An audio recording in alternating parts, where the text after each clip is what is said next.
Shit. Okay. I was with Sean last night at the cellar, and there was a moment when I was like, "Yeah, I'm hanging with Dave tomorrow. We're doing the replacements," and he was like, "Wait, can I join?" And I was gonna like secretly give him the Zoom link, so just suddenly he pops up in the middle, just all Yeah, Sean that's Pet fine. me. Well, Yeah. it's already passed now. I mean, I've Oh, already. Should I have done? I can do that. Should I set it up? if you want, yeah. Yeah, let me. He's probably asleep. This is Sean Patton we're talking about. Hey, I'll see if he responds. Hey, if you want to come on. He's is he a fan of the This is what's so funny about this band. I don't think there's been a more requested album or artist on the podcast that we've ever done that I feel more people have asked to do. Yeah. Which is funny for me because I besides hearing about them in the music zeitgeist, like I don't know anything about them other than what I've learned now, and this is really like my first time really digging into them besides listening to like Bastards of Young. Hmm. Like how did like when did the replacements come into your life? Like how did you get, were you always like, your ear to the ground in music and just trying to find cool shit, or what? Yeah. I mean, I got very lucky being where I was when I was there. So when I was you know 17, 18, 19 years old in Atlanta, that's when the whole that Athens scene was happening, and I had friends from high school went to UGA and had other friends who had friends there, so we go up and down. It was like a now it's all connected, but back then it was probably like an hour and 30-minute drive, and Yeah. and kind of easy to do. And uh and then and also Atlanta was starting to have its little scene too. And then I moved in 1983 to Boston. So I was there for that whole period of amazing music coming out of Boston then. And then of course LA in the 90s, Yeah. and then New York, and I moved here in early 2001, so there's that whole I love it. I love that you're like I was in Liverpool. Strokes, yeah, yes, Interpol. No, I thought Yeah. everybody said Liverpool. But That as I said, opposite. it was I got I got lucky. That just was happenstance, and that happens to be the music that I am interested in. So uh and the replacements were a part of that. So when were you fully introduced to them? Like Oh, when did like what like who was the person that put you onto them? Because there's always somebody. uh I honestly I don't know. I mean, first of all, you have to remember, at the time college radio was huge and important. So when I was 17, 16, 17, 18, 19 in Atlanta, I was listening to WRAS, which was Georgia State, and WREK, which was Georgia Tech, college radio. So hearing a lot of cool stuff that I would never hear, experimental stuff. And then going to Boston, I mean, there's 100 college stations and they're all great. So a lot of music came from there, and then just friends going, "Oh, you like this? Try this." But I don't remember a specific moment or person who said, "Dude, you gotta listen to this album." When it came to replacements, I think I probably heard a couple songs and was like, "Oh, you know, Gary's got a boner. That's really funny." And I probably heard Yeah. "Sorry Ma, forgot to take the trash out" and whatever, and just like, but it was all part of the music that we were listening to. Yeah. What would so if you I'm just to get like a baseline, if you had to pick like your top five artists that you have like listened to throughout your life the most, who would they be? Well, I think certainly right up there would be Elvis Costello, starting from the very beginning. Um, and I probably, outside of bands that were friends of mine, that where Yeah. I'd go to all their shows, he's probably the artist I've seen the most Okay. over the years. Probably, again, somebody that I'm not particularly close with. Outside of those bands, I'd say I've seen him like 15 times, over the years. And uh, I mean, shit. I'm just, this is going to sound obnoxious, but I've just become familiar with, and friendly with a lot of bands. So I'm trying to Sure. No, I get it. I get not include that. I'm it. just somebody who uh, that I went to. Oh, well, I've seen Nick Cave a number of times, but don't know. I don't know him at all. I actually saw him in Sundance, and I he had a documentary playing there, and I was like, Mr. Cave, I'm a big fan. Da, da, da. I saw you here, and I saw you there, and I saw you this, and I saw you that, and he could not have cared less. Oh, that's great. So where would you put the replacements in probably like your top five, or at least your top 10? Uh,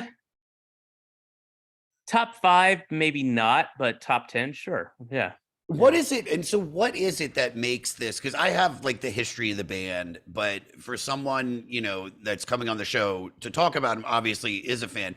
And it's one of those things where like I get it now after listening to this record. Like I can see why people have dug on this band for years, but what is it that draws so many to make it the Replacements, which is a band that not a lot of people know about, to be one of the most important bands of their lives? Like, what is it that draws you to them?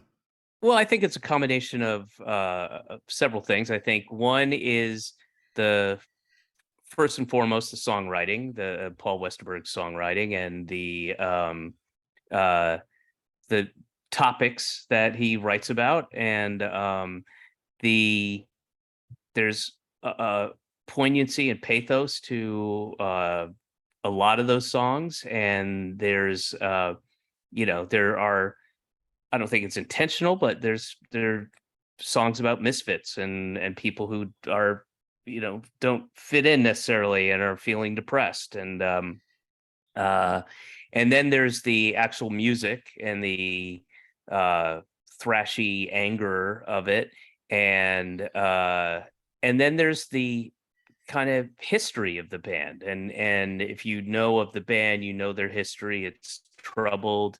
They were purists in a sense of, like, not in like the XTC way, but like the way of, like, they weren't sweetening up those post production, they weren't bringing in a bunch of slick sounding stuff. It was very raw, and if you know anything about or have been to Minneapolis, especially in the winter, you have a better understanding of where all of that stuff comes in and how it Yeah, all becomes one ethos, yeah, and so yeah, all those things together, um, and also what was important back then, it's not important anymore, but was the idea of not selling out, you know and that's part of the purist thing that I was talking about before. But so all those things taken together, it makes for a very, important band to a significant amount of people. yeah. It's crazy when you read like the history of it. I have a quick little thing because I this is for everybody out there that is probably already listened to the record but has no idea about the Replacements. And so in the late '70s, drummer Chris Mars and guitarist Bob Stinson recruited Bob's younger half brother Tommy to play bass for their cover group Dog Breath when Tommy was only 13 years old, which Yeah. fucking is, which rules.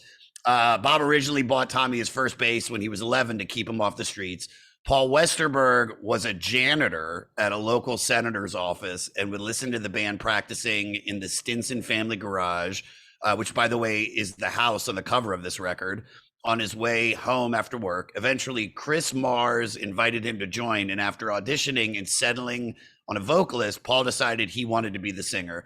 They played one drunken show in 1980 without Tommy at a church hall under the name The Impediments, which got them banned. So they self depreciatingly Oh, changed you their guys froze name. up.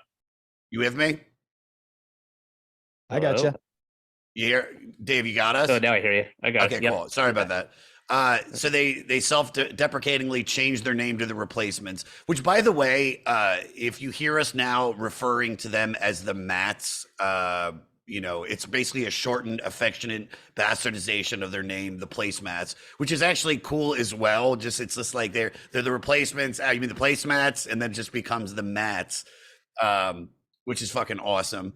The same year, though, they made a demo which Paul gave to Peter Jesperson, a local punk rock record store manager, bar DJ, and co-founder of independent record label Twin Tone. Jesperson loved the demo, signed them, and soon became their manager. Prior to this record, they had their first U.S. tour, which Tommy dropped out of 10th grade to join. They also opened for REM. And this is like, there's something about the band. You mentioned the not going with the normal with route. There's like a folklore with this band. Although they came up in the punk rock scene, they never really felt that they fit in there. So they would specifically antagonize and alienate their audiences. They became known as their own worst enemies, often drunkenly playing uncool covers and TV theme songs at shows, even though the audience would scream for their originals, which is probably the most punk rock thing. Just to be like, to do like the Night Court theme song, and people are like, play Bastards of Young, please. So there's all that, and then of course, like there's the history of them, fighting against the success where it's like they get on Saturday Night Live. They, it's a huge opportunity. I think, who is the guest? Harry Dean Stanton, and they get drunk with him. They go up there. They switch instruments. They get banned from Saturday Night Live. So is that something that when you hear all of that and hear how the band started, is that something that adds to what makes this band cool? Oh, for sure. Absolutely. I mean, again, if they didn't have good songs, it wouldn't matter much, I mean, Gigi Allen has a certain lore, but his songs were garbage, so they have really good songwriting skills, and and it's all the sum of the parts, wait, no, that's not the right, this part, what is it? The sum of the parts. It's close enough. I know what you're saying. The sum of the parts are as great as the whole, if not greater. No, that's not a phrase, but let's make it one. What do you say, guys? Well, here's what I thought was really cool, and the fact that after I did like a bunch of research, I talked to my former writer Morty to go over this record, because I don't know. Can I ask one question? I'm like leaning into this mic. Do I need to do that? Am I okay to? Can you hear me here? Yeah, you sound great. Chill. Relax, dude. This is. Let's okay. all. I got my dog here. I got incense burning, dude. That's weird. I've got your dog here too. I don't know. How that God, no. Don't leave.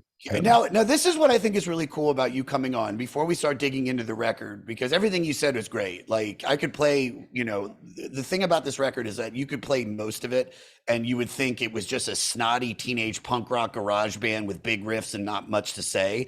But it's this other handful of songs that are on this record that is why it's on the list. There's not all of this is genius, but like you said about the songwriting, something like Androgynous or I Will Dare. I mean, there are songs on here that are incredible writing.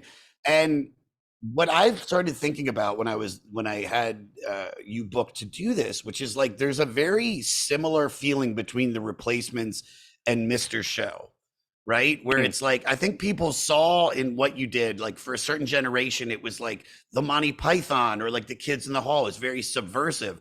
Punk rock, but not punk rock for being punk rock. And it's very similar to what the Replacements went through. and at the time, how there were the diehard fans of the Replacements. Like I said, I mean, at least 15 people asked to do a Replacements record on this. But but ultimately, it's like the majority doesn't know that how important this band is. Like, what I wanted to ask you is like, did you feel like in the show's lifetime, like, did it get the attention it deserved? Are you talking about Mr. Show? Mr. Show, yeah. Oh, you mean while it was happening? While No. it was happening, kind of like the Replacements are just like, no. I mean, we got canceled basically. I mean, no. I mean, we had a handful of kind of critics who helped us and championed us, and then other people in the business. Like we specifically, Gary Shandling and Dennis Miller were both important lobbyists for our show to HBO. And there were like the comedy nerds and aficionados who but like this, but it was a different time. It was cable, there was no DVDs, and it was there was no internet, obviously, or no YouTube, that kind of thing. And we were part of this crazy comedy block of whatever they had on, and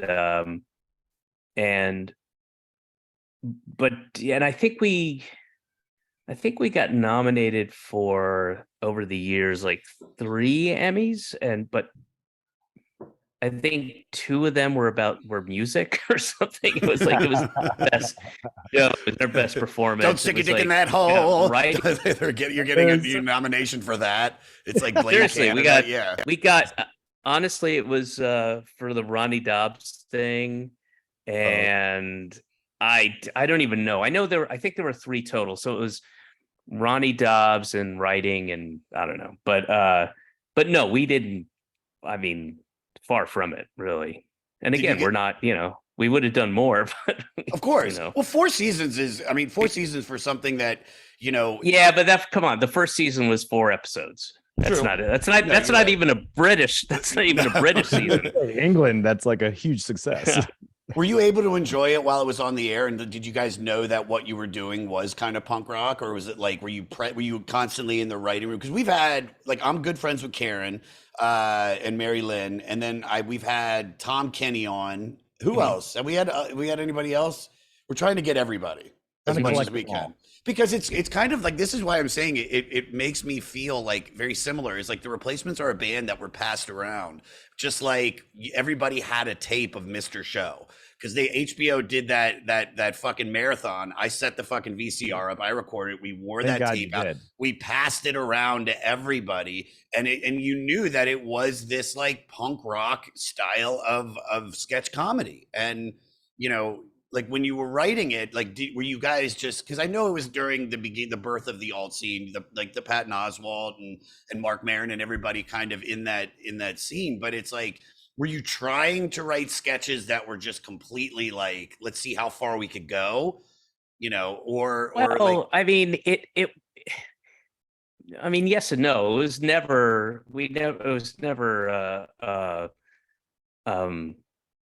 spoken like that or thought of like that, but it was just a philosophy, not necessarily like, let's go as far as we can go, but let's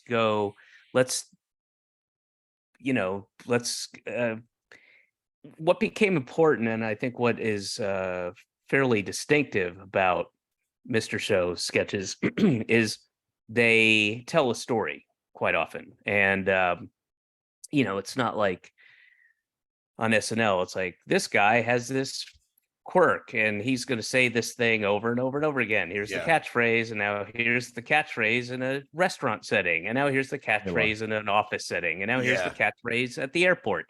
So it was just not something we necessarily said to each other or spoke out loud, but it was just what we naturally did.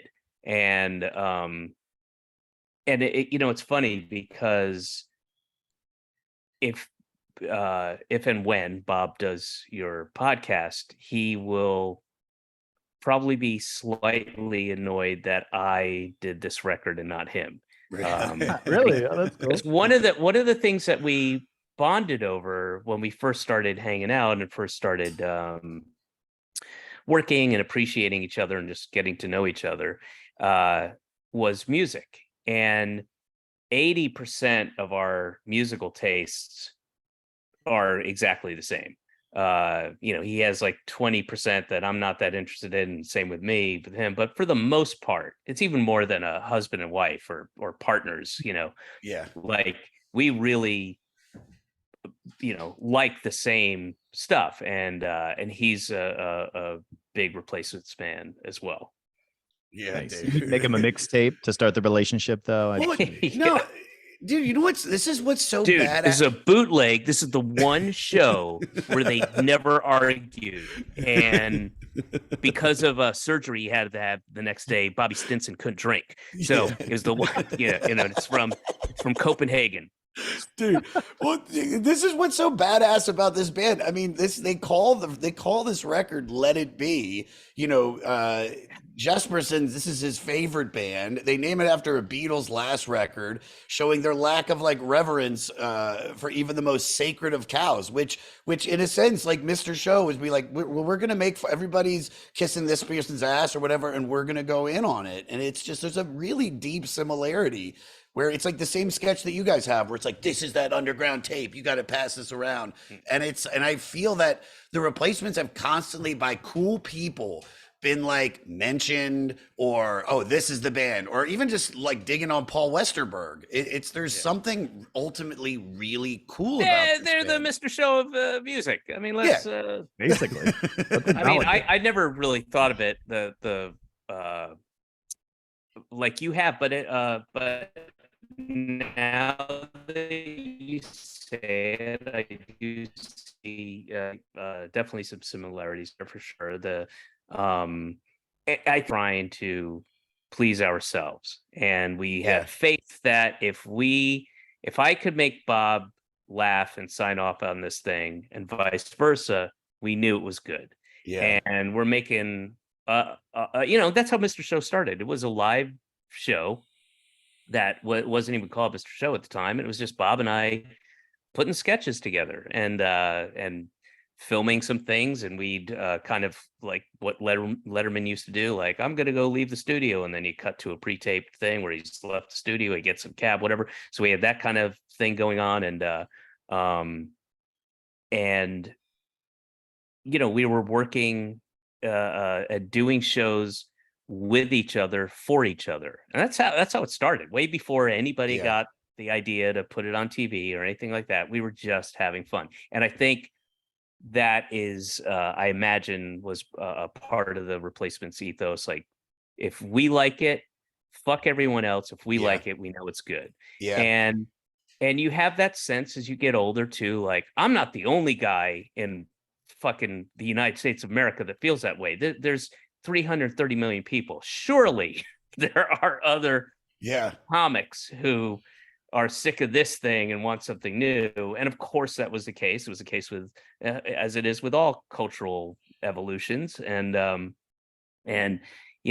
comedy evolved and music evolved, and the Replacements were part of that. And Mr. Show was part of that as well. Yeah, and now this is the last thing I'm gonna say. I hope you're petting your dog, because I don't know. I am petting my dog. She's right here. Look. I can't. I believe you, but that was. I'm just jerking off a midget right there. Yeah. Keep going. That's why you got to have the Patreon, everybody, so you can see the video. No, it's when you talk, Lekka, get away from me now, please. I like how I've yet to see a dog. That's the best thing about it. There's no, I believe you. I believe you. There you go. Yeah. There you go. I see it. Well, before I move on from this, and talking about Lekka, stop sucking my dick. Stop it. Lekka, sorry, guys. Work the taint. How do I get out of that? Okay, so back to the interview. So my question is, whereas like the Replacements finally got their comeuppance. They got to come back, go on SNL. Paul Westerberg got to do one of the Replacement songs. It was a big deal after being banned for all these years. That's when they finally start realizing, like, you know, how accepted Wait, the I band thought is. when you get your comeuppance, it means something bad happened. I'm not very good with words. I'm pretty dumb. They got the okay? opposite of their comeuppance. They got their when they got their due, they got their Yeah, there you go. They got their due. When Yeah. did you realize that Mr. Show like really did something and changed, in a sense, comedy? I guess just a couple minutes ago. You I asshole. hadn't occurred to me. But I think it was. I think there were two kind of different moments. One was, what year was it? It would have been Mr. Show would have been on, I think, only the first two seasons, which again were abbreviated, and still nobody knew us, or I'd never heard anything outside of a handful of things from Rolling Stone magazine, the show you got to watch, or things like that. But nobody, even in nobody in LA or anything like that. But I was doing Bumbershoot, the Bumbershoot Festival in Seattle. Yeah. And me and a whole bunch, we did it for years, 8-9 years a row. And a whole bunch of us would go up there for a week and just had the time of our lives. And you've got basically a pass to go see every band, and half of the bands are like, I can't believe I'm going to get to see this, but then I got to run out because fucking Melt Bananas over here, and then New Pornographers are over there, and then Cat Power's over there. You're like running around trying to see all these bands, and it was just great. And we're there with all our friends, and it was just a big fun party, and we did sets, and they were really fun. And again, it was the beginnings of that, what now is lazily referred to as alt comedy, but it's not a thing anymore. There's no such thing. And but that scene was burgeoning and creative, and again, friends doing stuff for friends, and that was, people knew Mr. Show. Like, people I would walk around, and until then I was completely anonymous, and it was the beginning. And I remember calling Bob too. I remember I don't know if were there cell phones back then? I don't remember, but I remember calling him and saying, dude, I'm up in Seattle. We're doing this festival, and 10 people have come up to me and told me how much they love Mr. Show. And until then, we had no concept. You just didn't know. And it wasn't like HBO, like in networks, they give you the numbers, whatever I can't remember what they're called. Ratings. Not the ratings. There's a term for it. Like, you get the morning sheet, the dailies. It's not that. Not the dailies. It's the numbers, the overnights. Yeah, that's what it's called, the overnights. Yeah. So you get the overnights. It gives you. So we didn't have that we had no idea. There's a subscription service. So no clue, clueless. And then I remember calling and going like, it's nuts. Like, a bunch of people know about it. They love it. And then people were coming to shows because my name was on there. And that was a completely brand new thing. And so there's that aspect when it first started. And then the other part of that is, throughout the years, different folks who are aging with us, telling me how important it was to them, and not in that way of like, dude, I love that thing when you said this as that character, that was awesome, which is nice and fine. But I'm talking about like I'm currently on tour. Hey, where were we? Can I interrupt this? Irving, for yeah, 1 second? Irving Plaza. We were at But Irving where'd we Plaza. go? Where was the The place that stand. We were at this. the We went to the stand. stand? We went Right, downstairs, and I still haven't taken them yet. I know we talked about me taking LSD again, and right, right. I'm waiting for the perfect moment, like because Yeah, I want to get back into this and have a beautiful experience. I was gonna take it and smart. go see. I was gonna take it and go see Erica Badu, but I was like, I just, being Nah, around that many Uh, people, no, yeah, no, I don't no, know if it's no, smart, but I will no. reach out when I do, and I will not Yeah, take 3 tabs this time. yeah. Um, yeah, that was a really cool space. That was fun. But uh yeah, so after the shows, hang out with people, and they will, and you can see it's an earnestness, it's there's this the sincerity of people just talking about how important it was, and that and quite often they'll go, this is my, you know 17-year-old son or my 15-year-old daughter, and I've turned them on to Mr. Show and they love it, and stuff like that. So that's really cool. Yeah, And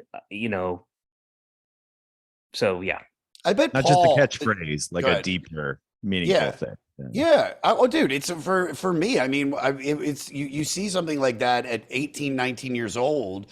It was almost like it was like the first time I heard OK Computer. I was like, is this written for me? Like, write what I'm Yeah. dealing with in my life with the the skewering of like art and music and this. It was just everything that I thought was cool. And then doing all this research about this band, I was like, you know, talking to Morty, where he's saying that people would say that Kurt Cobain is the voice of the generation, but really a lot of his lyrics, you can't actually rate me, I'm albino. There's nothing that like sticks out. But Paul Westerberg, on the other hand, is writing these lyrics that are touching people, and I'm assuming he got the same kind of kudos from different fans throughout the years, because he wrote something from, dude, there's songs on this that like fucking Unsatisfied. I mean, that is like, Yeah, yeah, I mean, So good. that's the sound of youth and young adulthood. yeah. It's really important shit, and that's why it's like I thought it was like perfect that you did this. So let's And dive into I some. mean, there's I mean, they're not on this album, but there's some songs that are just like, is there a better, and I'm talking like all of country western music, is there a better song, more kind of encapsulates alcoholism better than God damn it, what's the name of the song? Here Comes a Regular. Yeah, I mean, it's yeah, it's a beautiful, and just the choice he makes with just the piano and just the way he sings it, and the that's as good a poem as ever been written. I mean, yeah, it's just perfect. And it's a world he clearly knows. It's a world he was probably a part of and felt the self-recrimination that the person singing is feeling. And I mean, it's perfect. And how do you say I love you to an answering machine? And yeah, I mean, there's Yeah, just, so good.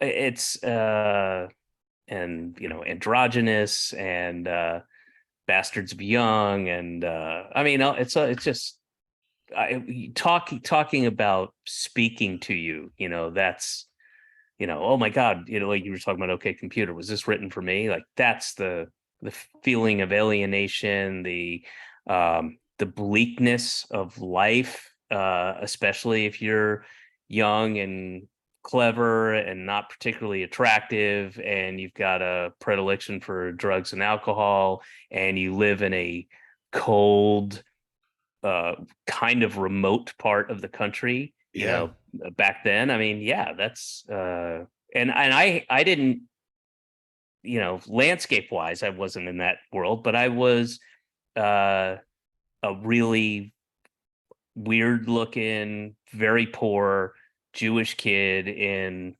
rural suburban Atlanta, which was like almost all white Baptist, um and I stuck out, and I felt those same things, and like, what am I doing here? And I want to get the fuck out of here, but you can't yet. But Someday You Will, and this is, and really unsatisfied, and there's a better place for me to be, for sure, Sure.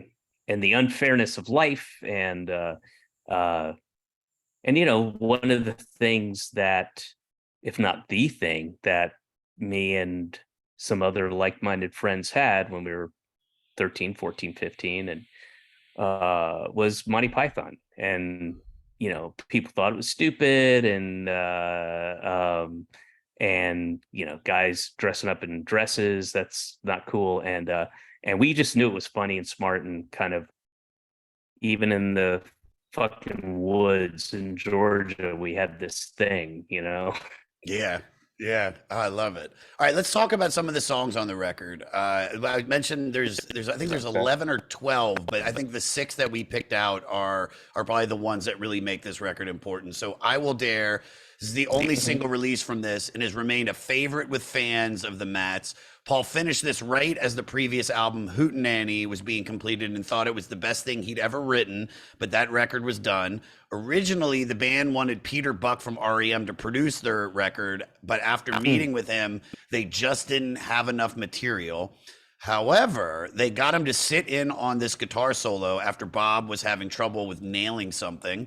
Ironically, when people hear that Peter Buck is on this, they assume that he played the mandolin, but Paul played the instrument that would become a such defining part of REM's sound a decade later. Which, speaking of which, we just had Mike Mills on the podcast to talk about Okay. "Automatic for the People."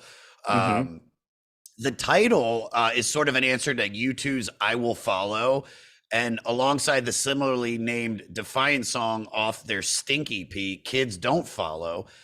This is sort of the Mats motto, or as Paul said, we'll dare to flop, we'll dare to do anything. What do you think about them opening the record with this and like this song in general? Like, Oh, it's great. I mean, it probably is, for a lot of people, the song that you most often associate with the album. yeah, Even though there's a lot of great songs in there, but when I think of Let It, I mean, that's the first song I think of. I don't know why, maybe because it's the first song, but uh I mean, yeah, all that stuff you said. yeah. So being that they took a chance, what was the biggest career chance you took, and how did it turn out? uh I mean, I don't know that I've taken any real big chances or leaps of faith. I guess the biggest, well, yeah, let me think here. I think the biggest kind of risk, in a way, was to do Todd Margaret, or the Increasingly Poor Decisions Todd Margaret, because it was Yeah, it was there was a lot of stuff that was foreign to me, both literally and figuratively. I was in a different country, producing for a different, uh, not even a network, just they're a different set of parameters. Um, it was, new, people I'd never worked with before, and the production side. Um, the first thing that I had written and starred and produced that was, me. Um, outside of the other stuff, which was sort of co-produced, co-starring, co-written, whatever. And again, just like, all right, I'm gonna go move to London and let's see what happens, and yeah, uh and and it's also my sensibilities. I should say that the whole thing was co-written with Sean Pye, so his sensibilities are half of it as well, but we wrote very well together. We had this um you know uh vision that meshed, and uh so that was I mean, in the sense of, like, if it failed, was it gonna matter that much? Probably not. But it was just, everything was foreign. Yeah. like it was just all new. And again, it was not just the first time that I was the the titular character and wrote it and Yeah. created it and did all this stuff, but it was also in a foreign country to so it was a lot of brand new, a lot of just dive in, just jump in. And it turned out to be really cool. It was like so many things that I've done, it was not particularly well received critically. It definitely had hardcore fans, and more now, but the first 2 years didn't do. It was on IFC, and it didn't do much. IFC in the States, Channel 4 in the UK, and it didn't do very much. And then the only reason it's we did a third. Is that me, or is that That's somebody me. else? Hold on. Let me just Oh, buzz this person in. Hold on. yeah, Sorry. that's all right.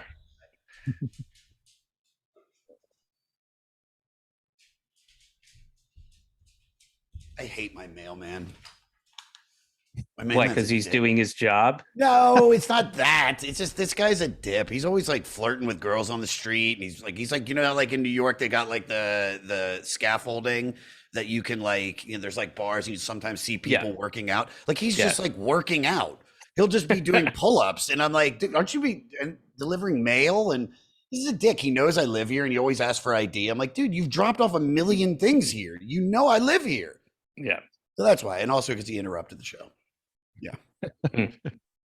Could be a nice guy. Maybe he's heard you talk about him before, and he decided to.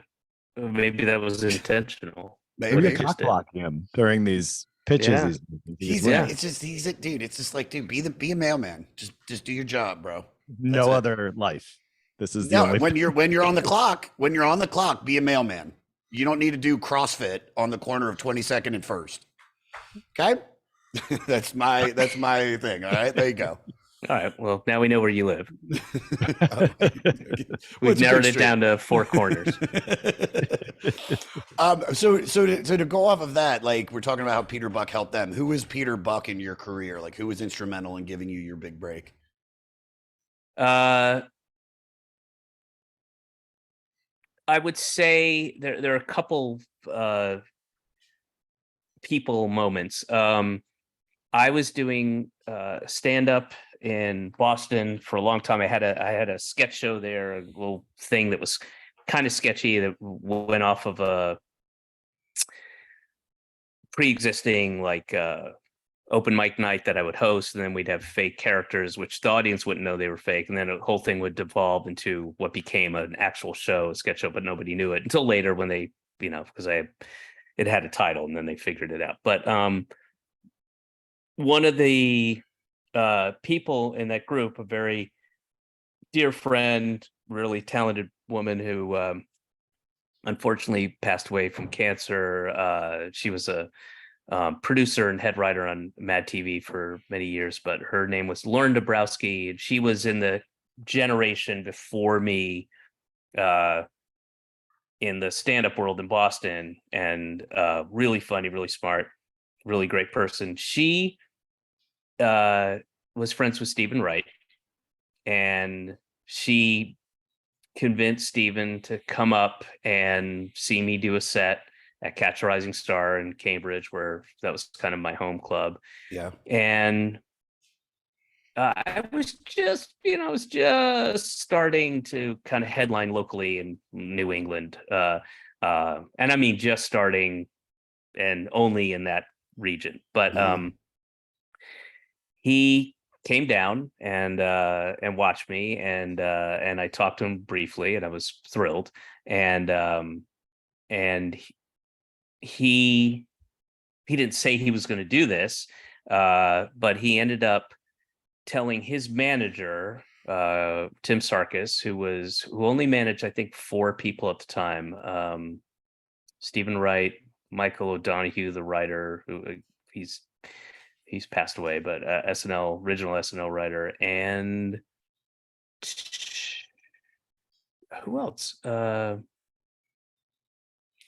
someone else. I'm forgetting. Maybe Tom Kenny, I think. But and he was in New York at the time, and he came up and watched me do a cross comedy show, and then said, I want to manage you, or come down. I went down to New York, and he said, I want to manage you, and I was with Tim from that point forward up until just 2 years ago, and so that little quick kind of chain of events, which happened over a matter of days, was probably that was a thing that if that hadn't happened, who knows what would have happened.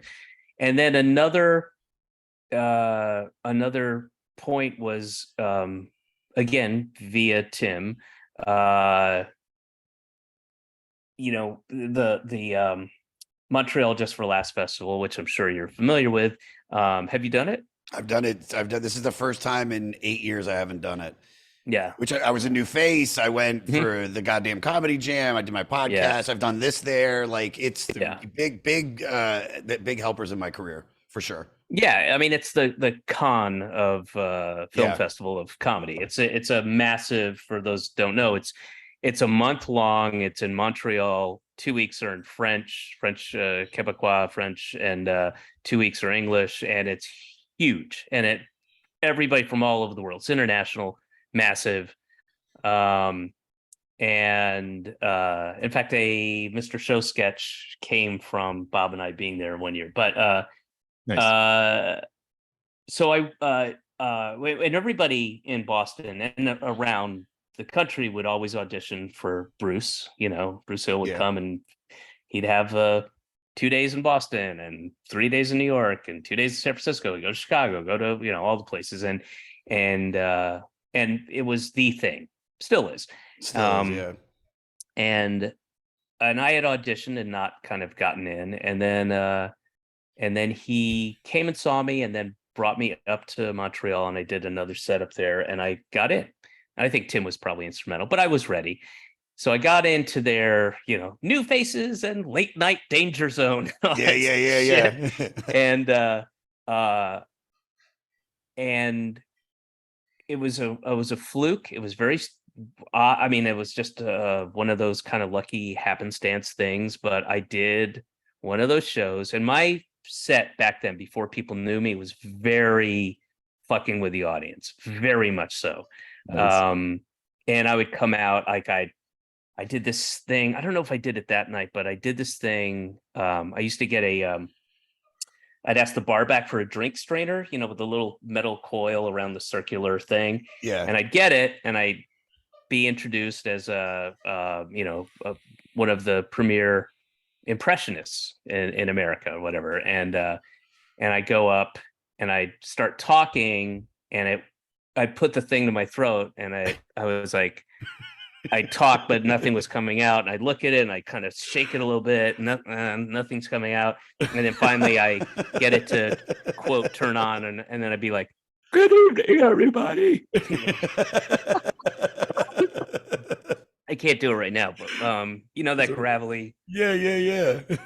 Jesus, I just hurt myself. And then I would do impressions in that raspy voice. I would do Jack Nicholson as your dentist, whatever. And then so there's a lot of that. And I used to do this good evening. Okay, I have some potentiality to discussionate and just all kinds of weird things. And I don't remember what my set was at all, but I fucking killed. It was insane. Like, it was ridiculous. And I knew as it was happening, I knew it was like, oh wow, this, because it's huge and everybody's there. And I just killed. And the set was particularly kind of a mix, not intentional, just was what I was doing, a mix of kind of that weird stuff, and then some fuck you stuff, and then some, probably, anti-pope stuff or something. There was a mix of all that shit. And and certainly not like I wasn't talking about, the women do this and men do that, and all that kind of what's messed up is escalators, and it was none of that. So it was and then the next and I knew it. I knew when I'd left, like, wow, that was something special. And like, oh, like there were Boston guys who wouldn't ever hire me, going like, "A star is born." That's what Paul Barclay said to me as I was passing by. I was like, "You've never fucking hired me, and you actually, the few times you have, you still owe me money." A Yeah. star is born. And this, so before the internet, so they used to post these things. I don't know when the first time you went and did it, but pre-internet, they would have the sheets that people would write up, almost like when you see like Russia in the 40s, or China, where everybody goes Yeah. and looks at the news on the walls. Yeah, yeah. It was like that. And Charles Jaffe, the famous producer, was Woody Allen's producer manager, Woody Allen's manager, and David Letterman's manager, who was there. Like said, keep your eye out on this kid, David Cross. He's going to be special. Whatever. Something that was like, and that literally everything changed after that. I love it. I was getting auditions. I was getting, and it was, it was still up to me to prove myself. And Sure. Sometimes I didn't. Sometimes it didn't go well. But from that point forward, doors were open, and because my manager was very respected and beloved, and he was able to get me in, and then eventually I got a job writing on the Ben Stiller show, which is where I met Bob, et cetera, et cetera. Yeah, dude, but JFL, like I did it in 2013, which was, I mean, the list of comics that I went with, like, are all working today. DeStefano and Schultz and Sam Morrell, just brilliant guys. And I think by that point, it had already, like, you can still make a name for yourself and still be the darling of the festival. But back in like the 90s, I mean, if you killed, I think they say it was that guy, not Chicken Head, but have you heard that story? There's that dude. No, there's like, his name's like, she was like Rooster Man or something, and he was the last guy to get a development deal from JFL.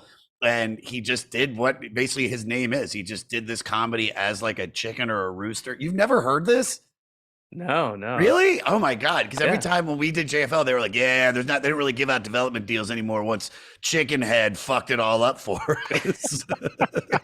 No, well, I mean, yeah. And also times have changed, it probably had way more weight back then, it's still a fun thing to do. And it's still a beautiful tax write-off vacation for a lot of people in the industry and in the corporate offices. But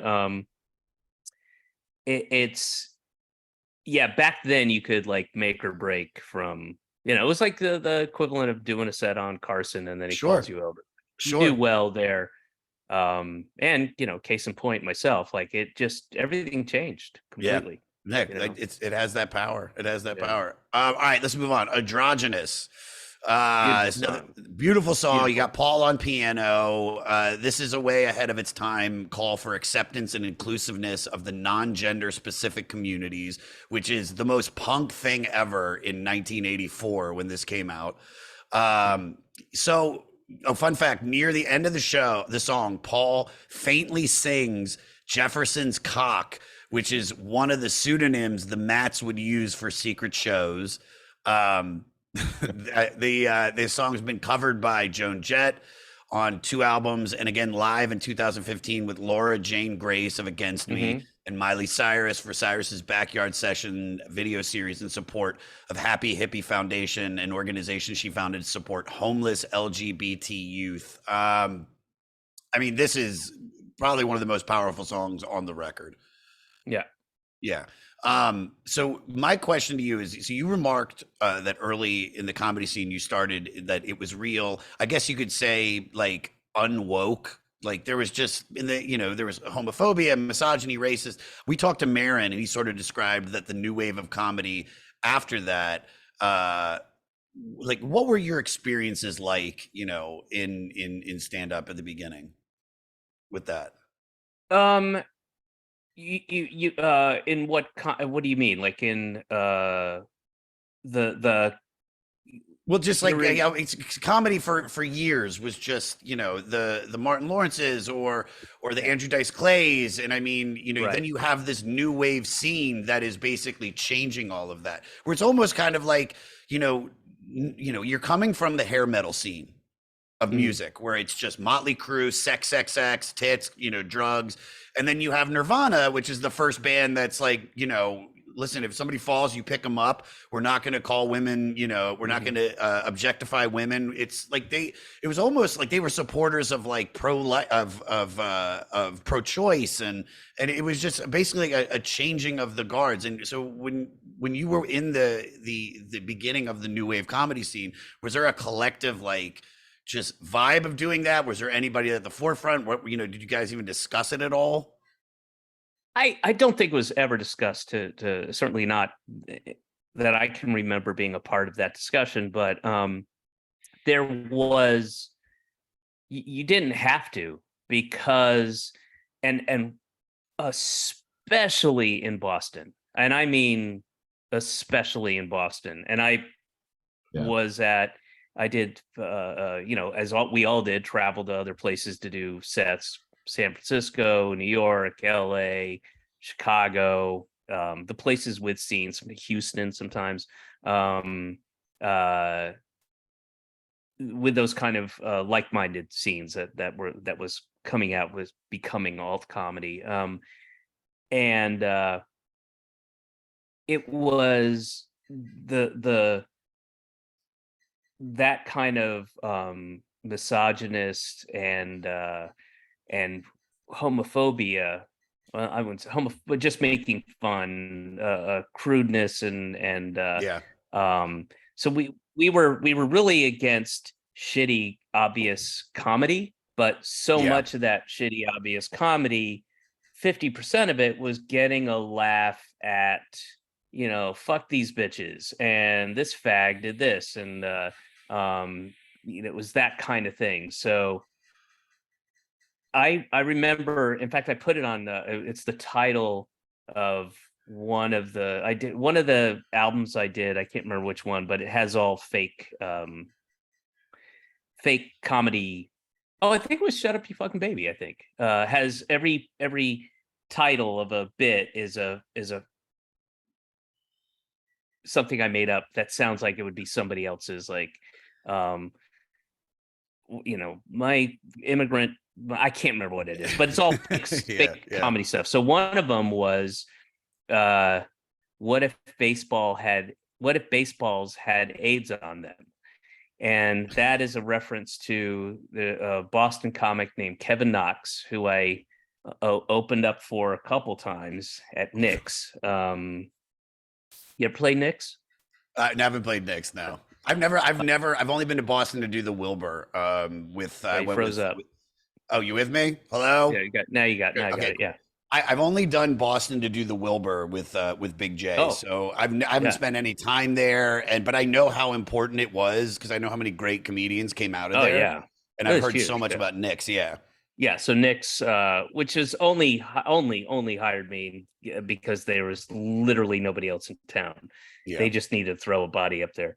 Um, and uh, and so Kevin Knoxy used to wear like the tracksuit yeah. thing that was so popular, and he had he had two jokes. Um, One was just to the context is, for those of you who don't know, in 1986, the Red Sox played the Mets in the World Series, and in Game Six, Bill Buckner, the first baseman, the ball went, just a routine play, should have gotten it. Yeah. The ball went through his glove, right? So he didn't get the ball. It was just like a grounder to first, and his joke was, hey, why didn't Bill Buckner? You know why Bill Buckner didn't get that ball? He heard it had AIDS on it. That was the joke. That was the joke. I knew that was coming, and it's Okay. still just And it's so bad it just made me laugh. it's terrible. It's It's so terrible. bad. And then another one was, what does AIDS stand for? Adios, infected dick sucker. And people would laugh and clap and cheer. And it was, you see, you didn't have to say anything. You didn't have to go, hey, we're against this joke. Yeah, no, We're for gonna sure. say something. You just didn't do that stuff for the reasons that you didn't like that joke, in great part because it's a terrible, dumb, stupid joke. And it wasn't, at least for me, I can't speak to other people, but it wasn't about, I'm going to make a stand for this and I'm going to be, uh, inclusive to all. And it was just clearly making a distinction between that by not doing that and doing other stuff and having an entire set that has nothing to do with bitches be shopping and whatever. And so it was and also our friends, we're in a creative urban environment, so we have lots of gay friends. We are friends with a lot of musicians who aren't in metal bands, but they're in the Nirvana-ish bands and that kind of thing. So there are a lot more, and it's just you never had to say anything. It's just a new generation of people, much like it is right now, of going, hey, that's not cool anymore. We don't like that. And look, those guys made quite a healthy living doing that. They're still doing it, and they're good at it, and they make a good living, and that's what they do. And it was just a new voice saying, we're just not interested in that. We don't like that, and not, hey, stop that. But which is probably the difference between now and then. But nobody said stop doing that. We just did our own thing. Yeah, and like you said, it's pre-internet, so the comedy that people were getting not force fed, but that was in the public eye was these ginormous comedians like Dice, and there's an audience for that. There still is an audience for that, but there's also an audience for for comedy not about that. And I feel like you guys were kind of at the forefront of being able to take that and popularize that. I did want to ask you because, you played a sexually ambiguous character that suffered from never nude, which is actually called gymnophobia. Did I say that right? Yes, gymnophobia. Gymnophobia. Has anybody ever publicly come up to you to relate to that or been offended by that? No. No. I'm sorry, I don't have a fun story. No. It's fine. I don't know. Nobody has ever on either end. Yeah, really. I was hoping somebody would say, finally, my type has been. There are dozens of us. There are truly dozens of us. All right, let's talk about Black Diamond. This is a cover of a Kiss. This is a cover from Kiss' debut album. That might have been one of those uncool at the time drunk songs that they play to bewildered audience. What do you think about them covering a Kiss song? Oh, it's perfect, and I bet people liked it. I bet. I mean, I guess again, back in '84, I don't know, maybe not, but it's. I mean, they're not like dour, sour people. They do have a sense of humor, and there is kind of I assume, a winking kind of wink to the audience about it, and that's not a bad song either. It's not a bad song at all. Fucking go to it. Yeah, Kiss, I don't see the fuck you part of it. No, not at all. And Kiss, regardless, Kiss wrote great pop songs. I mean, it's a band that, much like the Replacements, well, no, actually, let me take this again, because I was going to say where Kiss is popular around the world, the critics would shit on them, whereas the Replacements, almost the exact opposite, where it's the Replacements are critics' darlings, but they're not getting the respect they deserve. But obviously, if you were, growing up in that era, you were into rock, you're a fan of Kiss. So I know you mentioned Monty Python, but who were your first influences? When I was a kid, I mean, I can tell you who I loved, and then you can see if there's any of that stuff in there. But early on, I loved Abbott and Costello. Yes. Yeah, I dude. was not a fan of the Three Stooges. The I don't think I'd seen any Marx Brothers at that point. Some Laurel and Hardy, but I didn't like the Abbott and Costello are the ones that, I mean, Lou Costello just I mean, he was my favorite guy Ever, ever, yeah. and Yeah. a huge fan. Um, and then as I got a little older, I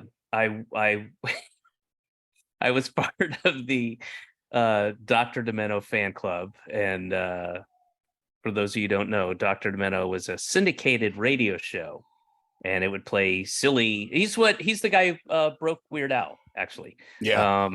And I saved up my bar mitzvah money or whatever, and I sent away and became a member of the Dr. Demento fan club and got a T-shirt and whatever. But and then I would say SNL came on, and I was really young. I was 13, and I didn't even know. I was so young that I could not distinguish between the fake ads and the real ads. Like Nice. I was confused. And I would often fall asleep during the show. But my mom was cool about letting me try to stay up. It was Saturday night, and Yeah. and I often couldn't make it, but it was exciting for me, and it was and Carol Burnett. I remember when I was young, I would go. My mom had to do groceries, and I'd be in line, and there'd be the TV guide, right? The paperback little TV guide Oh, yeah. magazine, and I would each week, and I would turn to it, and I'd flip to whatever it was, Friday night, 7 o'clock, and I'd read who the guest was on Carol Burnett and what the sketches were, in their brief description. And then I got into my like teenage years, and it was 13, 14, 15. That was Python, and that was the first kind of sense of like, oh, this is adult comedy. Like the stuff Yeah. I was laughing at was kind of silly and goofy and slapsticky and puns. But there's something I didn't know what it was. I would, come to understand it later on a different level, but there was something like, oh, there's something going on here. And it was Yeah. special. And again, part of it was, I mean, I was in the fucking woods and just country, and there was very few people like me, and I got picked on all the time, and there was like a lot of anti-Semitic shit, and I got beat up, and all that shit, and it just wasn't a good time.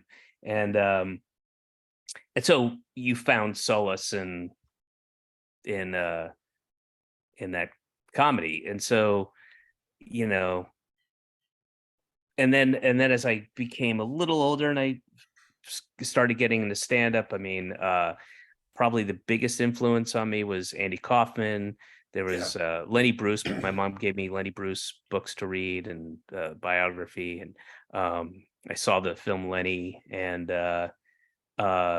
Richard Pryor and Jonathan Winters. Those are all early albums I had, as a teenager, but early teen. Yeah. Yeah.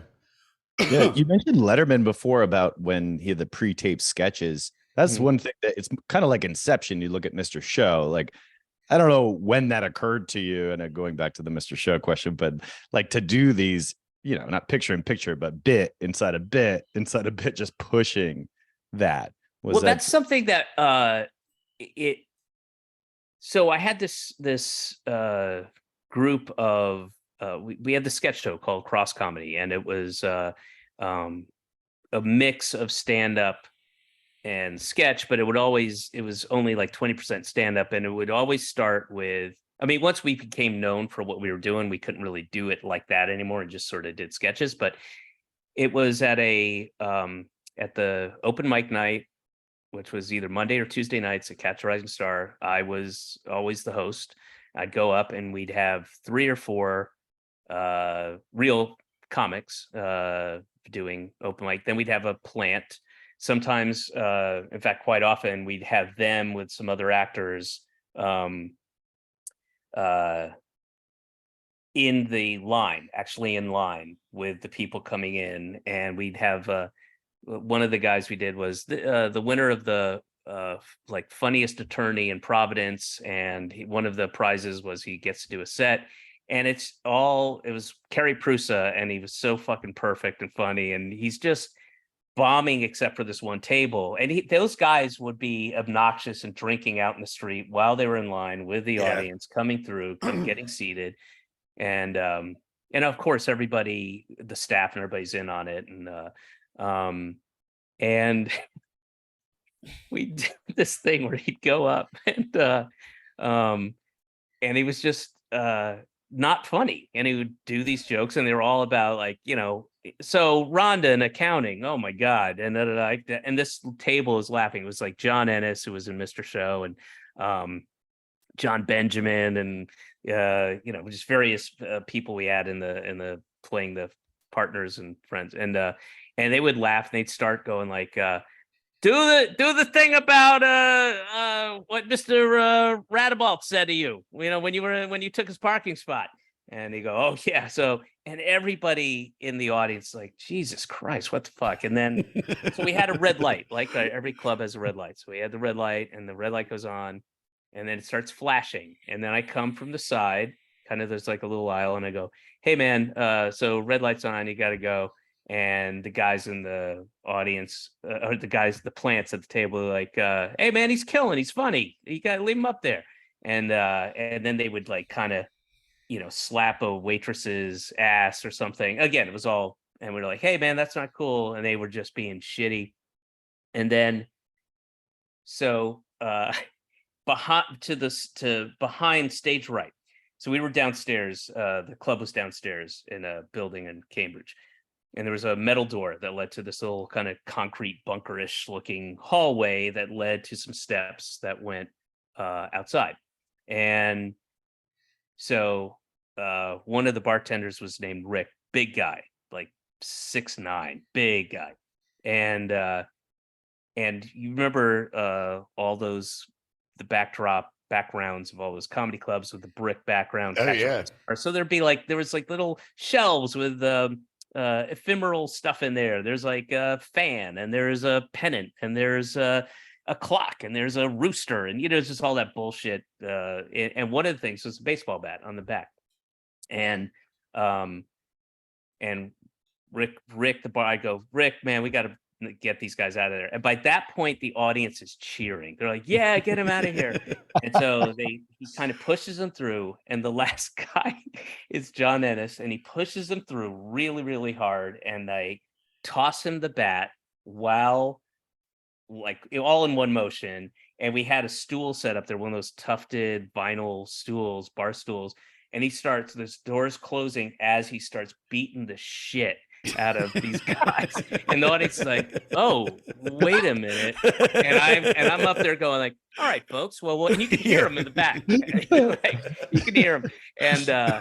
And the audience is like, oh, wait a second, I don't know if that's all right. And I'm like, all right, well, sorry about that. So our next act is she comes to us from Richmond, Virginia, and she's up here. They're just beating it, and they're screaming.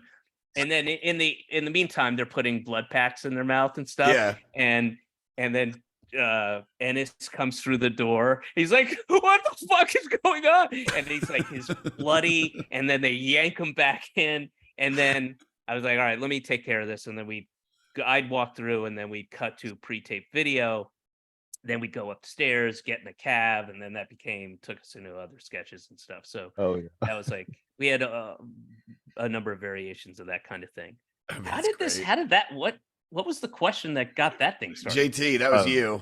You were saying how happened. He was like, how did it get? Oh, yes, about the Letterman thing, right? Yeah. Yes, and then Mr. Show. So yeah, that was one thing. So I was doing stand-up at the time, and I saw Bob I had time in between sets down in Santa Monica, and he had a show, his one man show that he had done in Chicago, which was Half My Face is a Clown. And I was killing time. I was like, oh, Bob's got a thing here. And I walked in and I saw like halfway through the show, and he's doing stuff with Andy Dick in the audience and kind of breaking the fourth wall and stuff. And I thought, oh wow, I bet he'd really like my stand-up. This seems like kind of, because I do some similar stuff, fucking with the audience and everything.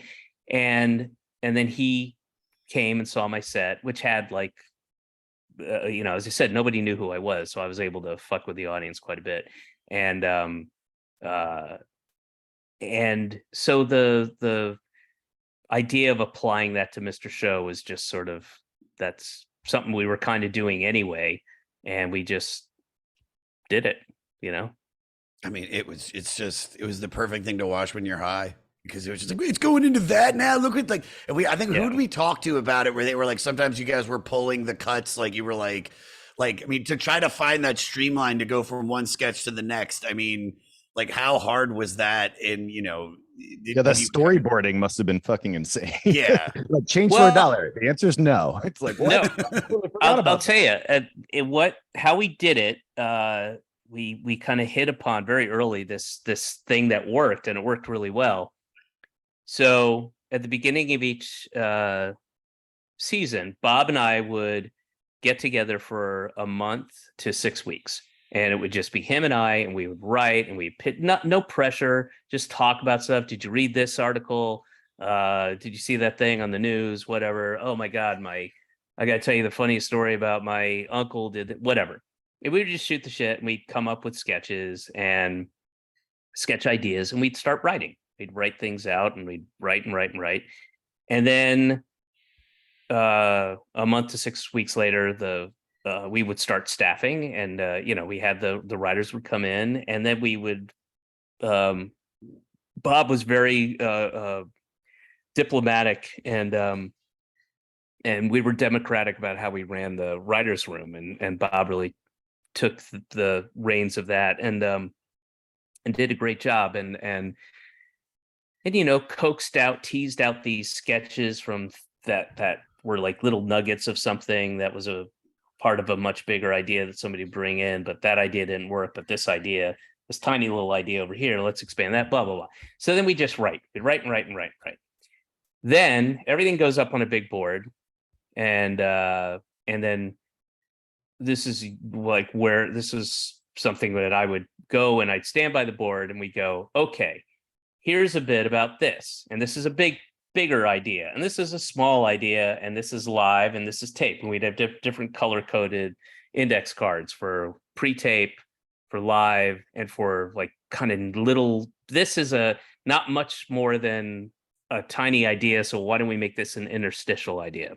The things that are going to link the sketches together, and then you would just start putting them up, and then you'd think, oh, there's feels like kind of a not necessarily a theme, but a personality to the episode as a whole is starting to reveal itself. And then like, oh, what if we took this thing, this is just a couple at dinner, but what if we took this out and replace it with this thing, which is a whole family, because that way we can go from this sketch to that, never making, being very equitable about not doing too many big pieces in a row, not doing too many video pieces in a row. So we'd have this whole big board of shit with different colors, going. And then you would just sort of fill out a show, and occasionally you'd go, you know what, this one in episode 4 doesn't work so well. Let's put it over here in one and switch it up.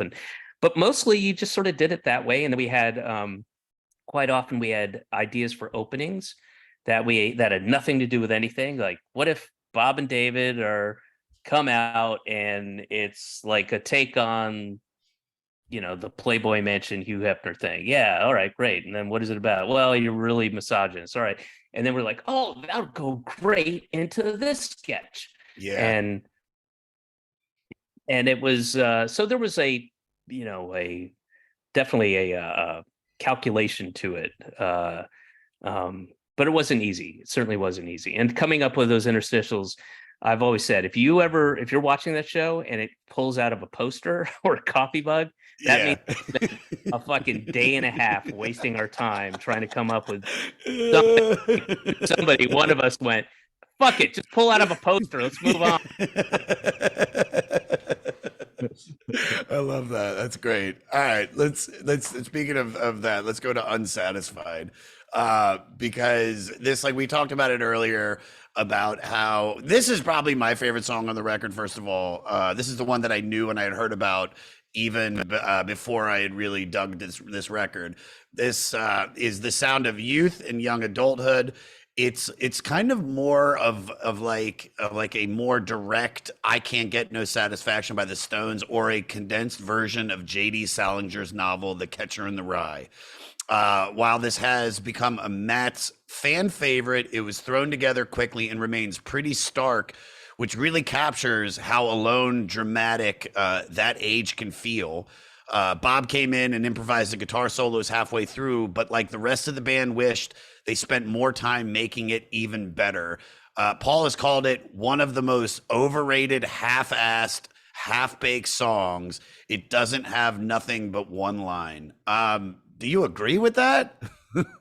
Not really. I mean, maybe for him as a songwriter, it feels half-baked, but to me, it's almost like less is more. And and part of it, I think if he didn't sing it the way he does, because he's like screaming and it's beseeching and it's there's urgency to it, you know, and almost petulance in a way, and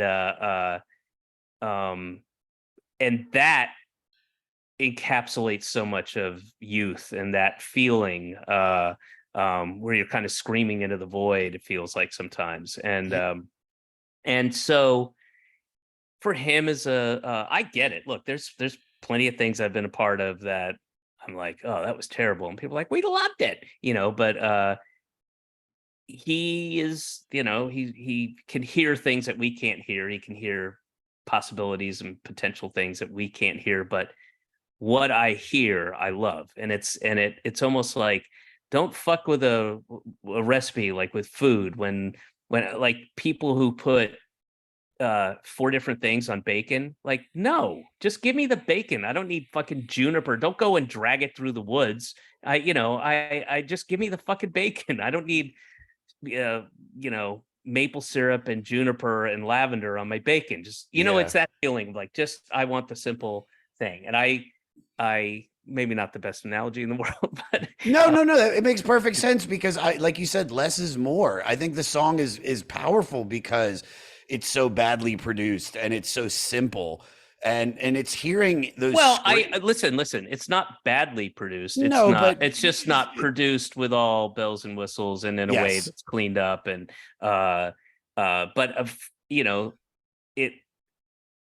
it works. It's like those people who say, what are you talking about? Ringo Starr isn't the greatest drummer in the world. John Bonham or whatever, or Keith Moon, and while they're great drummers, if John Bonham played with the Beatles, you'd be like, what the fuck? But like, sure, too much. It's too much. Yeah. I mean, it's great with Led Zeppelin. Keith Moon is great with the Who, but for sure, it's that again, boy, I'm coming up with a lot of half-assed analogies, but it's very much less is more, and and a lot of it has to do with the way he sings those lyrics. Completely. All right, because this is a regret for him, what is your biggest regret?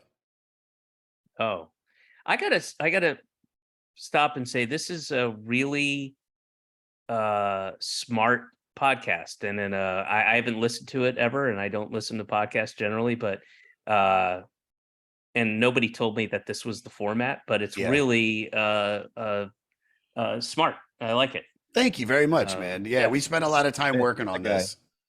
What? It was your idea, Josh. So you get the credit. Well, it was like, to sum it up, I went through an existential like crisis / breakthrough where I was like asking all these questions about career and life and happiness. And I just wanted to experience art. And there's so much music that I don't know about and I love it. So I was like, me and my buddy Angelo Bowers, who passed away in 2012, we used to talk about this list. And I was like, I'm gonna listen to all 500 records. And then I started posting about it and all these comics, like, because I think we got to the Stone Roses, which was like, it wasn't even podcasting. I was just posting on social media. And we did Stone Roses, and Jim Jeffries reached out and was like, dude, that's my favorite record. I listened to it all through my years in London and this. And then I had that like, oh my God, this is a podcast. But because I don't want to just read shit, because I could overload you with facts and I could be like, well, Paul was wearing one different sock than the other on the day they wrote this. So it's wait, really... which song was he wearing two different socks on? Answering Machine. Oh shit! Yeah, I know. But the thing was, it was like this, the albums not only represent so much to us in importance of like our life, like when you were growing up, of listening to it, or this was the song you lost your virginity to, or whatever. But there's so much. This is all about them. So let's take the guest and kind of like merge both of them together. It's really smart. I like it. Thanks, man. Thank you very much. And the 500 list, what is that list? Where does that come from? Rolling Stone. Yeah, no, it's Rolling Stone magazine's 500 greatest albums list. This is the 2012 list. So they've updated. It was 02, 08, 2012, and then they released another one in 2020. The first three have kind of stayed within the same like ballpark. Like a lot of the numbers, like this, I think moved up one.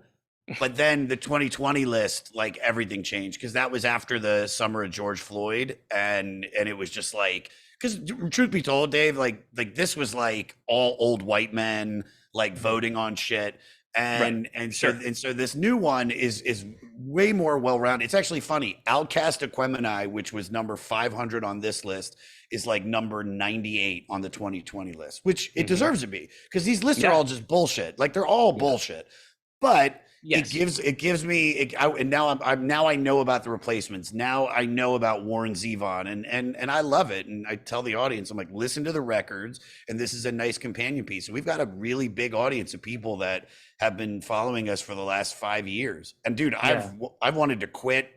I mean, JT, you know who talked me off a ledge? I was going to quit, and it's actually funny because I think I mentioned that I was going to see him. We did Al Franken for the Grateful Dead, and I was literally like, dude, he was like, this is such a great idea, and I'm like, yeah, I don't.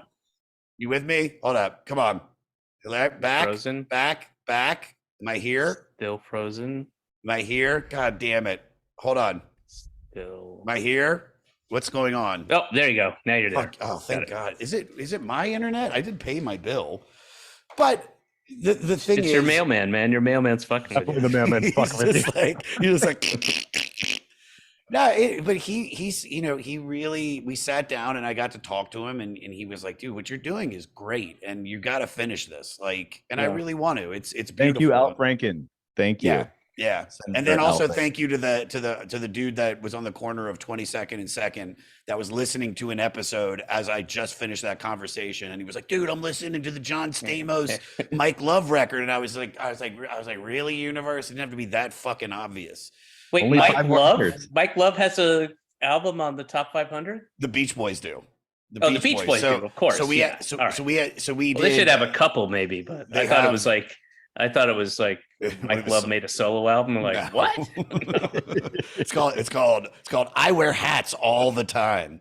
My country, my president. but it's beautiful, and I get to sit and talk to you, and I get to talk to all these great people, and I think that music, to just ask somebody to do a podcast, it's like, I don't, what are we going to talk about this? But when it's like, this is about your favorite record, and everybody's like, oh my God, like I'd love to do that. And so we kind of get a mix where it's like, we're talking about the album, we talk about you, and no, to be fair, this is not my favorite album. And I think there was like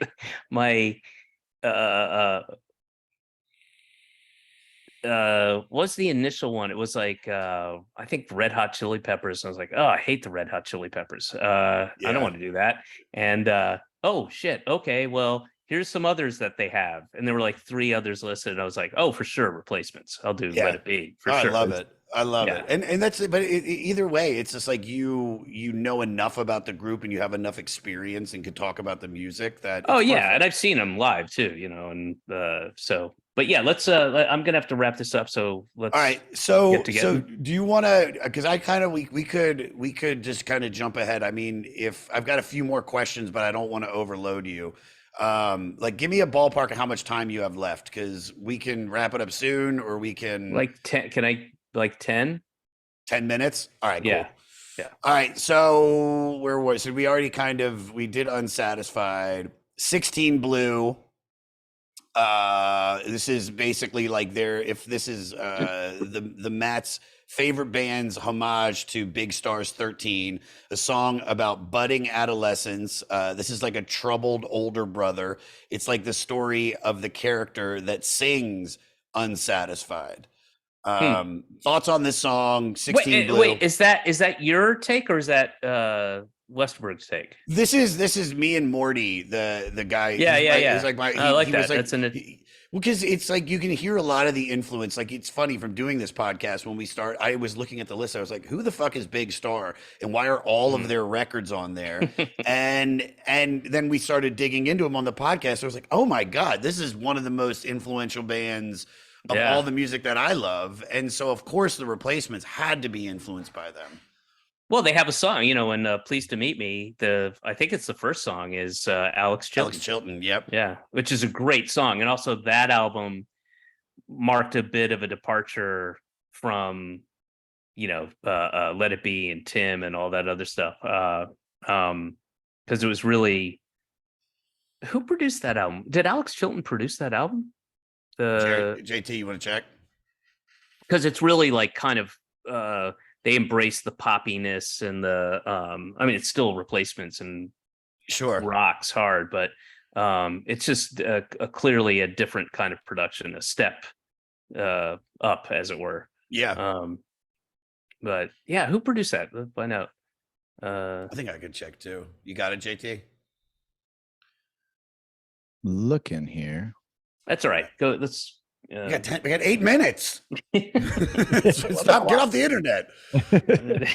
What are we doing? Well, so you kind of mentioned it already. Like, you know, we asked you about, like, you mentioned, you know, growing up in Atlanta, you know, the angst and being like, you know, the only Jew, I'm assuming, that lived there. But like, what was your awkward adolescence years like? I mean, I wasn't happy at all. It was very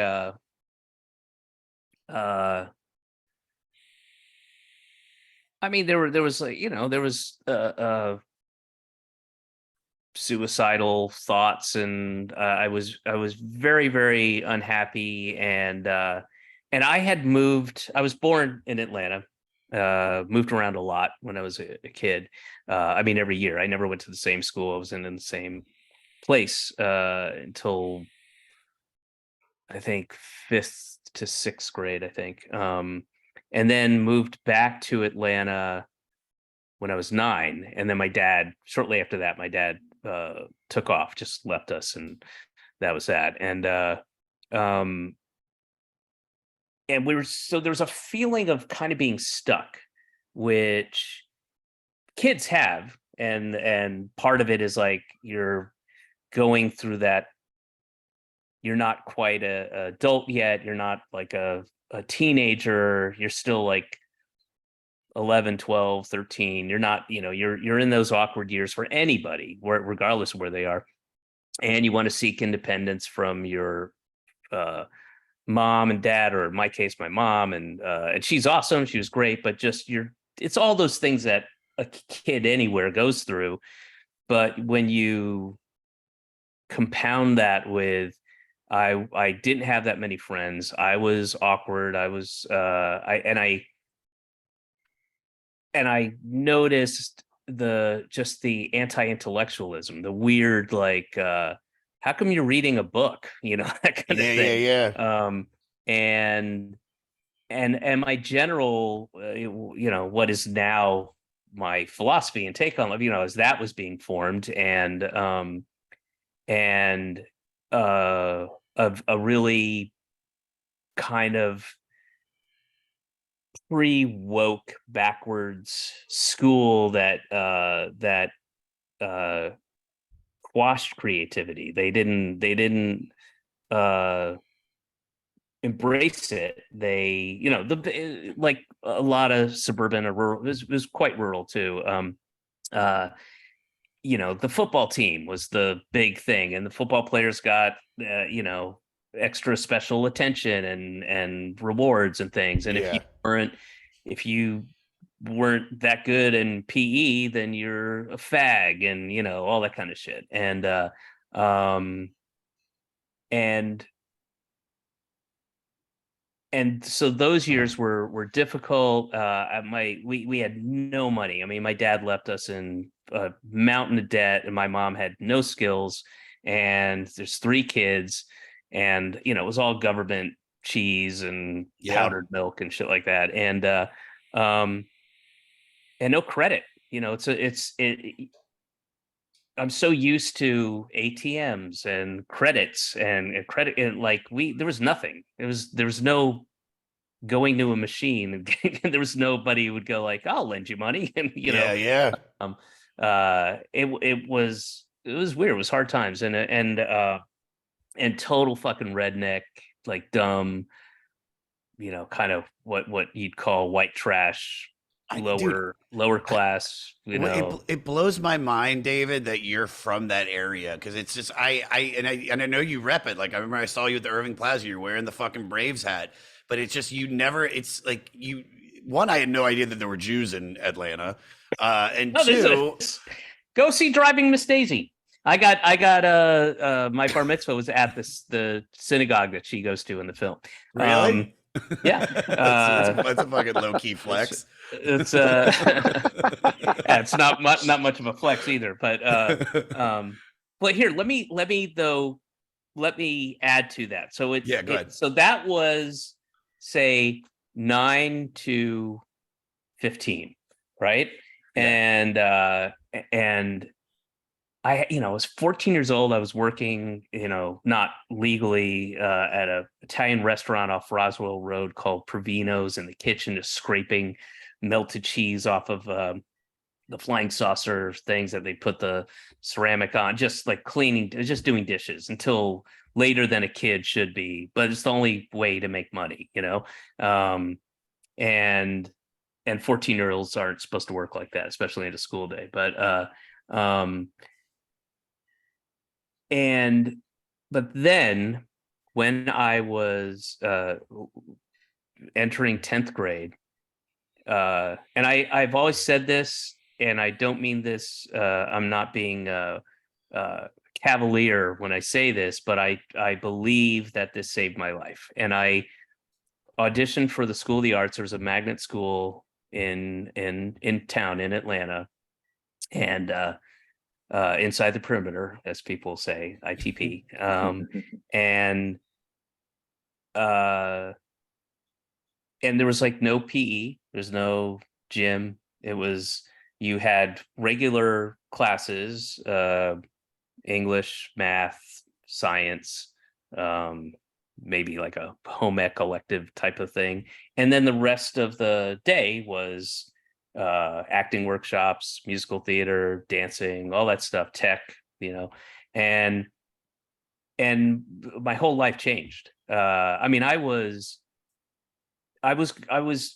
often thinking I was just going to run away and go to New York. I would have been one of those kids, those crusty punk kids you see on the street when my mom worried sick. And I mean, I was fucking miserable, and it was a bummer. And as I said, it was it would never became serious to the point where I was like lining stuff up to do it, but I just thought about suicide all the time, and I was miserable, and I knew I shouldn't be there. This is not the place for me to be, and I can thrive, I don't know how, but somewhere, anywhere outside of this.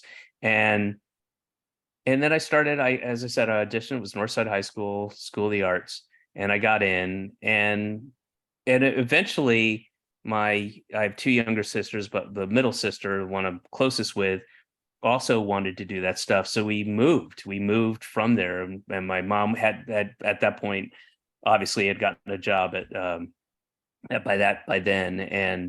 And we had enough money to move to a different apartment. And we moved away from Roswell and moved into Atlanta. And now, if you're listening and you're under 30 and confused, I mean, Roswell's part of Atlanta. It's a big sprawling place, but it was not when I was a kid. They were very separated. And people never went to Atlanta. And it was so like the shit I heard in elementary school and high school, stuff like, oh, y'all going in Atlanta, lock your doors, talk about your car doors, Yeah. Y'all better lock your doors. It's a lot of blacks. And they didn't say the word black. And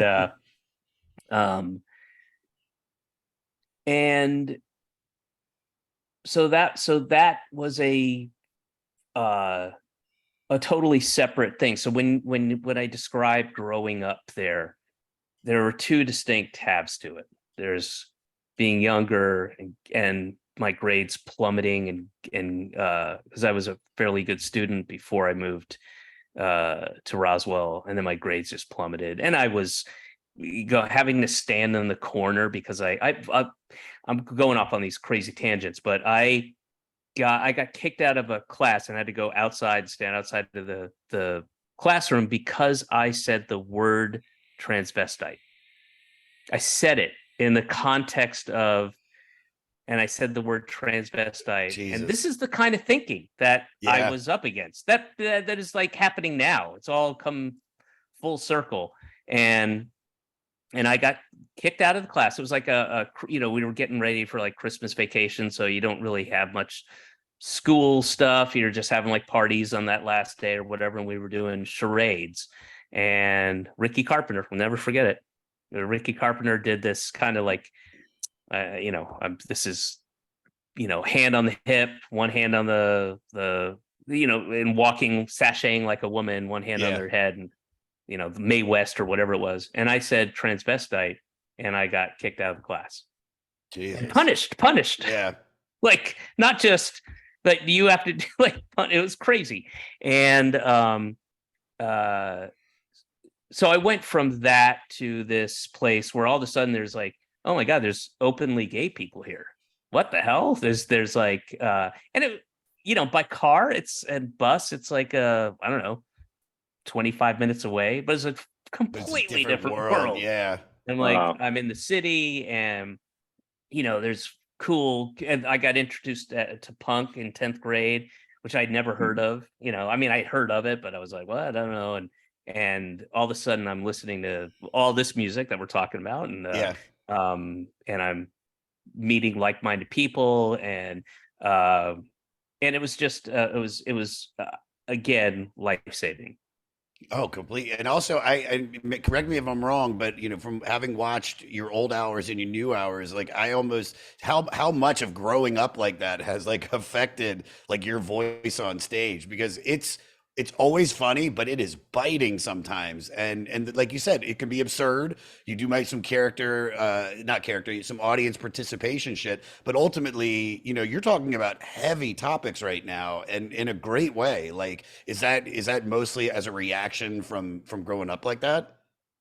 I mean, it's all an evolution. So it's not like I ever sat down and I went through this, so now I'm going to say this. It's just who I became, and the rough version of that was there when I was 14, 15, 16 years old. But and it took me a while to find my voice on stage, stand-up wise, and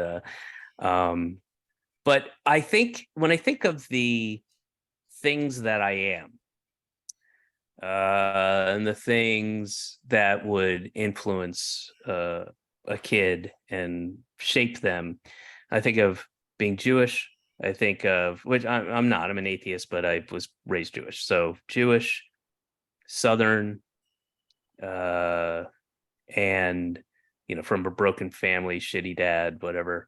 And then being poor, I think nothing comes remotely close to being an influence on everything about me as growing up poor did. You take all those other things away, and if you took growing up poor, like I have a real keen sense of,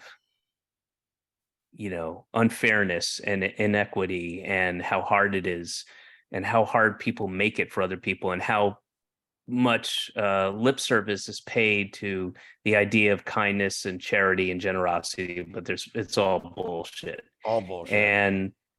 And the seeing over decades and decades and decades people voting against their own best interests and dragging everyone else down with them, that's the thing that's influenced me in my day-to-day and my stand-up and my writing and what I choose to watch on TV and read, how I raised my daughter. The idea of poverty is to an annoying degree. Like I'm always getting on my turn the lights off. It doesn't need to be 68 degrees. It's not that bad. 73 is fine. Wow. And it's not even about that. And I have plenty of money now, but in part maybe because I don't waste it or spend it. And the idea of throwing food away makes me, I just feel shame and over ordering. And like, I'm really like, I'm that guy. Like, I think we're good. I don't think we need any more. We're good. I'd like to taste that too, but come on, we've ordered enough. If we're still hungry, we can get more. But I'm definitely that guy. No, I completely. I mean, we had a rough period in our life, and I didn't have money until only a few years ago, and it's like I have friends that are doing stand up that just have parents that help them, and it's like I was like, you have no idea how easy it is. I don't want to say it in like a mean way, because trust me, I wish I was on the opposite side. So they're here now, but so I'm gonna lower my voice. But my niece and nephew and his girlfriend are here and crashing here. And my niece moved to the city about 8 months ago. And my wife is always, first of all, she has all this help, right? And she has, and I think she's, early 20s, like 22, maybe, 21. And she like has help paying for her own apartment. She doesn't have 4 roommates. And she, my wife's like, I'm not gonna say her name. I'm gonna give her our air conditioner, or I'm going to give her this, or I'm going to take all this stuff and give it. And like, no, that you got to earn it. You can't just have people give you shit and then go, oh, life's so hard, like, I'm like, give that to somebody who truly needs it. Who needs it to live. And we can go down the street and find people that need that have babies, like infants, and your niece who has help from the family, and if you want the luxury, then save some money on rent and don't live by yourself and fucking learn what that life is like. And it can't just be hand constantly. No. And everything you said is 100% right. And I think, with, social media and the way society's going, it's like, it's more of like a flex to have things. So more people are living outside of their means, but when you grow up in a household where it is tough, like it is like, I remember my parents like fighting about money and us almost losing our house. It put that fire under my ass, and probably yours as well, when you started really working and finding what you want to do, just to say, well, I don't want to be that again. So as long as I'm just not that, and I work. Oh, I've said that, like, because my wife has a completely different situation, and we have different. We come at raising our child with certain values from different points of view, and I have said numerous times, like, I will never live like that again. I will never Yeah. I will always have money in the bank. I will never extend. I've never, and not once have I ever overextend myself. Never. I never have. I never will. Outside of some extenuating circumstance where, there's an earthquake or a fire, whatever the thing happens where you lose everything. I will never, and I will take steps. And if it means, oh, guess what? We don't get a new laptop every model or new iPhone. I just don't, our car is 13 years old. It's not, Yeah. I got a Toyota Highlander and I don't have anything fancy. And, there's just nothing fancy, No. I am bad with money though. I'm not gonna lie. I am like I'm like after I do this Jelly Roll tour, I'm gonna fly to Oslo to go see PJ Harvey. Like I'm like I'll do that. Just that sounds fun. Well, But if you do that once to reward yourself, there's nothing wrong with that. Sure. If you go, I'm gonna spend all the money I just made going to Oslo to see PJ Harvey, that's probably an issue. No, I'm actually going to spend a lot of the money. I'm going to finally do an hour special. I'm going to self-produce that. So that's something. And that's awesome. Instead of like that's just cool. buying some bullshit. Like I'm like, this is good because this is going to bring me more money and it's something I need to do. That's an investment in you. Yes. Thank you. All right. We got to get you out of here. I have so much more I have so much more to talk about with you, but you'll come back. We have all these different records. We actually have to do Bill Bellamy doing Jay-Z in 6 minutes. Oh, wow. Yeah. Cool. So, and this was great, dude. Like, please come back because I have so much more I'd love to ask you. So we ask everybody these questions. Let me know when you get to Quadrophenia and I'll hop on. We already did it. We did it with Judd Apatow. What? Yeah. Judd Apatow? Yeah. Oh dude. My God. Huge fan. Like I'm sorry, dude. What we should have sent that to you in the list. There's more, dude. We have 250 more records to do. All right. Yeah. What's your favorite song on this record? I'm going to say I Will Dare or Satisfied, but also Tommy Gets His Tonsils Out. There's a lot. I can't pick one. I know it's tough. Unsatisfied to me is the one that's definitely sticking with me. It's going to go on my playlist. What song on this do you skip over? I don't. You don't? I don't really. Yeah, I don't. Even if there's a song I'm not vibing with, I feel like it's short enough that you're like, all right, that's fine. But I don't skip over any of the songs. Yeah. Okay. Can you fuck to this record? I fucked any record. Hey, let me tell you something. Before she was my wife and I were fucking, and some thing was on playing in the background, and then it switched over from music to a Margaret Cho set. And I know Margaret. I love Margaret. But I was like, I don't know if I can.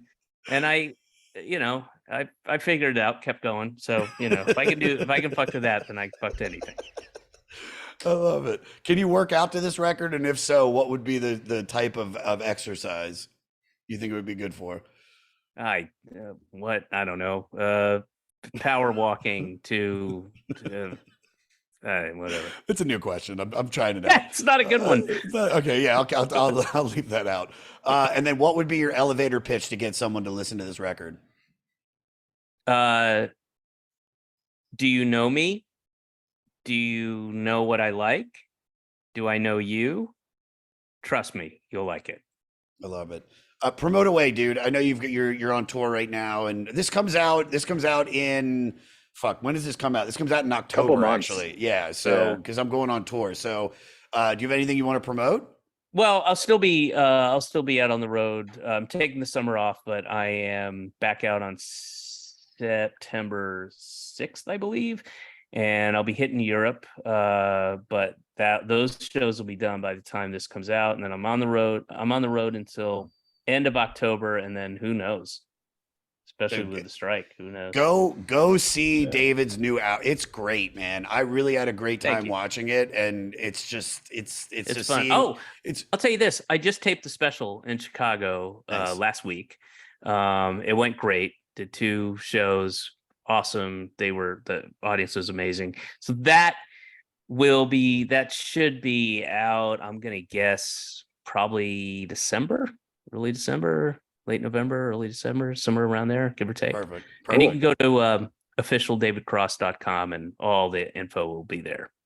Yeah, what dude, support him. I thank you, man, for coming on and just being you and the art that you've created over the years. For me and JT, it's a huge part of our life. And so this was really fucking cool, man. So I appreciate it. Yeah, my pleasure, man. Again, I think it's a great premise, great thing. You're a consummate host, so thank you. Thank you. Do you hear that, Spotify? You hear that? All right, guys, I'm going to jump off because I'm later, guys. Thanks, Dave. Dave, I'll send you a DM on Instagram just so to keep you in the loop with this. And sure, I'm not. I have a guy who does that, but I'm never on Instagram or Twitter. Okay. Just FYI. But Right, I have a guy who'll send me something maybe. Okay, cool. All right, Or just send it to. Do you know Michael O'Brien? Yes, I do. Very well, actually. So he's my publicist. So there you go. Totally. Love Michael. Perfect. All right. Okay. I'll talk to you, buddy. Okay. Have a good one.